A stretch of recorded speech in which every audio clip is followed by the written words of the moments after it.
রাষ্ট্র ও জনগণের কল্যাণে ক্ষমতার পরিবর্তন দরকার, আর সেটা হতে হবে নির্বাচনের মাধ্যমে। এমনটি মন্তব্য করেছেন বিএনপি স্থায়ী কমিটির সদস্য নজরুল ইসলাম খান। সোমবার দুপুরে রাজধানীর গুলশানের একটি হোটেলে লিভিং লেজেন্ড তারেক রহমান, নেতা ও নেতৃত্ব, লুক থ্রু এবং ফ্যাসিস্ট শেখ হাসিনার দুর্নীতি ও দুঃশাসন শীর্ষক বইয়ের মোড়ক উন্মোচন অনুষ্ঠানে তিনি এই কথা বলেন। জানান, ক্ষমতার পরিবর্তন মানে শুধু রাষ্ট্র ব্যবস্থার পরিবর্তন নয়। টানা সপ্তমবারের মতো বেস্ট টিস্যু পেপার ব্র্যান্ড হিসেবে স্বীকৃতি পেয়েছে বসুন্ধরা টিস্যু।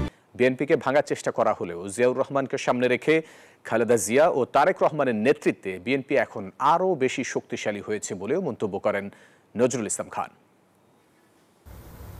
যদি সেই ক্ষমতার পরিবর্তন মানুষের ভাগ্যের উন্নয়ন সাধন করে, যদি সে ক্ষমতার পরিবর্তন এতদিনের যে দুর্নীতি, অনাচার, দুঃসহ, নিপীড়ন, নির্যাতনের যে পরিবেশ, সেই পরিবেশ থেকে মানুষকে মুক্ত করতে পারে।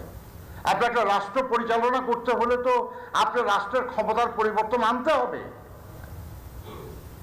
এবং সেটা আনতে হবে গণতান্ত্রিক প্রক্রিয়ায়, ভোটের মাধ্যমে, নির্বাচনের মাধ্যমে।